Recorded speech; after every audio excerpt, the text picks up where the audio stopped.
जय हिंद दोस्तों, good morning. स्वागत है आप सभी का आपके अपनी यूट्यूब चैनल आर्यभट्ट एकेडमी पे। और आज के इस वीडियो में अपन पढ़ने वाले हैं आपके 9th क्लास की जो 5 नंबर क्लास है ये। इस क्लास में मैं आपको जो अगले क्वेश्चन रह गए थे एक्सरसाइज 1.3 के क्वेश्चन नंबर 6, 7, 8, 9 ये मैं आपको करवाऊंगा। इससे पहले 1.3 और 1.2 और 1.1 मैंने करवा दी थी। यदि आपने वो वीडियो नहीं देखे तो टाइटल पे क्लिक करना, नीचे डिस्क्रिप्शन में लिंक दिया गया है वहां पे क्लिक करना। आपके पास में 9th क्लास का मैथ का सिलेबस ओपन हो जाएगा और कोई सा वीडियो आप देख सकते हो। ठीक है, अभी तो हम स्टार्ट करते हैं ये क्लास। इसको कंटिन्यू आप देखिए, समझिए और डीपली में इसका सॉल्यूशन बताऊंगा। तो बिना टाइम वेस्ट किए स्टार्ट करते हैं 1.3 का क्वेश्चन नंबर 6। ठीक है, तो आराम से समझना। आप देखिए P बटा Q, Q not equal to 0 के रूप की परिमेय संख्याओं के अनेक उदाहरण लीजिए जहां P Q कोई पूर्णांक है जिनका एक के अतिरिक्त कोई उभयनिष्ठ गुणनखंड नहीं है और जिनका शांत दशमलव निरूपण प्रसार है। क्या आप ये अनुमान लगा सकते हैं कि Q को कौन सा गुणांक से संतुष्ट करता है? आपको तीन परिमेय संख्याएं बतानी है जिसका आपके जो दशमलव प्रसार होता है वो शांत दशमलव प्रसार होता है। एक तो चीज ये है। सेकंड चीज आपको जो दो P और Q लेना है वो ऐसे संख्या या ऐसे नंबर लेने हैं जिनका एक के अतिरिक्त कोई गुणनखंड नहीं हो, उभयनिष्ठ गुणनखंड नहीं हो। ठीक है, मतलब दोनों P और Q एक ही टेबल में नहीं आनी चाहिए, किसी एक टेबल में, 2 की 3 की टेबल में नहीं आनी चाहिए। और फिर आपको दो चीज हो गई। तीसरी चीज है कि आपको Q का गुण बताना है कि जो P बटा Q होता है तो जो Q होता है वो किस गुणधर्म को संतुष्ट करता है। ठीक है, तो देखो मैं आपको बताता हूं। जो आपके 6th क्वेश्चन, आप क्या कीजिए, P बटा Q लेना है ना आपको। यहाँ पे ऐसी संख्या लेनी है जिनका आपके जो प्रसार शांत होना चाहिए। दूसरी चीज दोनों एक टेबल में नहीं आनी चाहिए। देखो शांत दशमलव प्रसार कब होता है? जब ये जो P बटा Q है ये Q 2 की घात या 5 की घात या 2 व 5 दोनों की घात में आता है तो इसका दशमलव प्रसार शांत होता है। तो आप क्या कीजिए, यहाँ पे 2 ले लो, ले लिया 2। अब देखो यहाँ पे मैं 4 नहीं ले सकता। क्यों नहीं ले सकता? क्योंकि 2 और 4 दोनों आपके एक ही टेबल में आते हैं, 2 की टेबल में आते हैं। यहां लेंगे अपन 5। ठीक है, 5 लेंगे। अब 5 ले लिया। यदि मैं इसका दशमलव प्रसार देखता हूं तो शांत दशमलव प्रसार आता है। ये दोनों एक टेबल में नहीं आते हैं। ठीक है, तो 5 बटा 2। अब एक तो 5 बटा 2 हो गई, 2 की घात 1 में है। एक आप 5 बटा 8 ले लो। कैसे? ये भी तो 2 की घात में है, 2 की घात 3 मतलब 2 गुणा 2 गुणा 2 का मान क्या होता है? 8 होता है। 2 की घात में है। एक ले लो 5 बटा 16 क्योंकि 2 की घात 4, 2 गुणा 2 गुणा 2 गुणा 2, इसका मान भी क्या? आपके शांत दशमलव प्रसार आएगा। सेकंड चीज, आपके दोनों एक टेबल में नहीं आते, दोनों केवल एक के अतिरिक्त किसी टेबल में नहीं आते, केवल उभयनिष्ठ जो गुणनखंड है वो एक है। ठीक है, ये लो जी आपके 5 बटा 2, 5 बटा 8, 5 बटा 16। 3 परिमेय संख्याएं बतानी थी, अपन ने बता दिए। आपको ये समझ में आ गया होगा, लेकिन भूलना नहीं है आपको लास्ट में क्या है, कौन सा गुण संतुष्ट करता है Q को।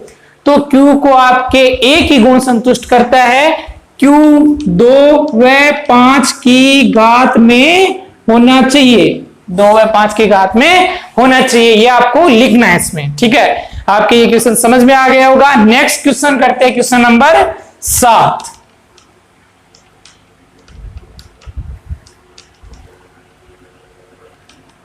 देखो 7 नंबर क्वेश्चन में है, ऐसी 3 संख्याएं लिखिए जिनका दशमलव प्रसार अन्वसानी अनरावर्ती है। अन्वसानी अनरावर्ती का मतलब वापस संख्याएं रिपीट नहीं हो रही है। तो आपको क्या करना है, 1.20020002000 रिपीट नहीं हो रही है, वापस 20 थोड़ी आ रहा है, वापस तो 200 आ रहा है। ठीक है, यदि 1.20202020 तो ये आपके अपरिमेय संख्या नहीं, परिमेय संख्या होती है दशमलव प्रसार क्या आपके अन्वसानी आवर्ती दशमलव प्रसार है ये, क्योंकि आवर्ती हो रही है। आप ले लो 1.83, 84, 85, 86, 87, ठीक है, 1.42, 43, 44, ये 3 संख्याएं बतानी है, अपन ने 3 संख्याएं बता दी। मेरे हिसाब से आपको क्वेश्चन समझ में आ गया होगा। नेक्स्ट क्वेश्चन करते हैं, क्वेश्चन नंबर 8। थोड़ा ये आप समझ लेना गौर से। देखो क्वेश्चन नंबर 8 में क्या है, 5/7 और 9/11 के बीच 3 अलग अलग अपरिमेय संख्या याद कीजिए। देखो परिमेय संख्याएं नहीं पूछा है कि परिमेय संख्या याद कीजिए। यदि परिमेय संख्या याद करनी होती, दोनों को जोड़ते, 2 का भाग देते, फिर दोनों को जोड़ते, 2 का भाग देते। 8th क्लास में आपने पढ़ा होगा। इसमें आपको क्या करना है, इसका प्रसार निकालना है, दशमलव प्रसार, अगली वाली संख्या का दशमलव प्रसार निकालना है, बाद में इसको सोल्व करना है, ठीक है। ये क्या आपके परिमेय संख्या क्या है, परिमेय संख्या। वहां क्या है, अपरिमेय संख्या। 5 7 का भाग देना 5 में, 11 का भाग देना 9 में। देखो 5/7 का आपके मान होता है 0.71 4285 इसके ऊपर ये बार वापस 714285 ठीक है। आपके जो 9/11 है इसका होता है 0.81 पर बार, ठीक है। आप क्या कीजिए, 2 अंक यहां रहने दीजिए, 2 अंक यहां रहने दीजिए। 71 से 81 के बीच में आपको लेना है अपरिमेय संख्या। देखो ऐसे लो आप 0.71 है ना, आप लो 0.7200 अपरिमेय है ना। जो अनरावर्ती दशमलव प्रसार होता है वो अपरिमेय होता है। देखो ये अपरिमेय है, और जो आवर्ती दशमलव प्रसार होता है वो परिमेय होता है, ये परिमेय है। उसमें 478 आ रहा है, इसमें 10 100 1000 आ रहा है, ठीक है। आप क्या कीजिए 0.7300 ठीक है, आगे तक 0.7600 ठीक है। अब देखो ये लिया ना मैंने, आगे 75 चिंतर आगे तक 81 तक ले सकते हैं, क्योंकि दोनों के बीच में चाहिए। समझ में आया आपके? ये है आपके क्वेश्चन नंबर 8। नेक्स्ट क्वेश्चन करते हैं क्वेश्चन नंबर 9। देखिए क्वेश्चन नंबर 9 में क्या आपके, क्वेश्चन नंबर 9 में दिया गया है, बताइए कि निम्न में कौन सा परिमेय कौन सा अपरिमेय, निम्न में कौन सी परिमेय संख्या है कौन सी अपरिमेय संख्या है, ठीक है। देखिए अंडरूट के अंदर यदि 4 आता है इसका मान कितना होता है, 2 होता है। अंडरूट के अंदर 16 आता है कितना होता है, 4 होता है। अंडरूट के अंदर 9 आता है कितना होता है, 3 होता है। मतलब जिसका वर्गमूल आ जाता है, वर्ग अंडरूट लगाने पे आंसर आ जाता है, वो क्या होती है, परिमेय होती है। ये क्या है, परिमेय, ठीक है। मैं बोल दूं 25, इसका अंडरूट 25 कितना आएगा, 5, मतलब 5 का स्क्वायर। किसी का स्क्वायर होना चाहिए वो। ये आपके 23 किसी का स्क्वायर है क्या, नहीं है, किसी का स्क्वायर 23 नहीं है। ये आपके जो होगी, ये फर्स्ट होगी, वो होगी अपरिमेय होगी। क्या होगी, अपरिमेय, ठीक है। सेकंड 225 किसी का नहीं होता, आपके 625 होता है। वो किसका होता है, 625 होता है आपके। देखो एक बार 15 का करके देखो, 15 गुणा 15, 5 2 7 5 1 5 2, ये 225 होता है।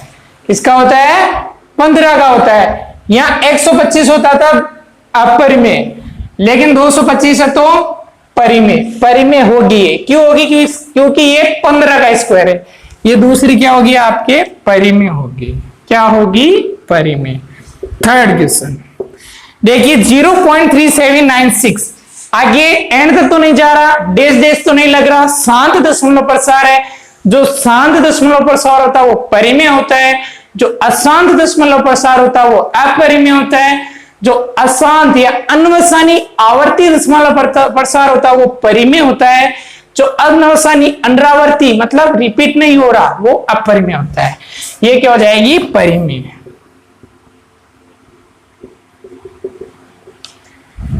ये आवर्ती है तो ये हो जाएगा परिमेय। ये क्या हो जाएगा, अपरिमेय। इतना आपकी समझ में आ गया होगा। ये थे आपके 1.3 कंप्लीट होती है। नेक्स्ट क्लास में मिलेंगे नई एनर्जी के साथ, नई एक्सरसाइज के साथ। तब तक के लिए जय हिंद, जय भारत, वंदे मातरम, इंकलाब जिंदाबाद, भारत माता की जय।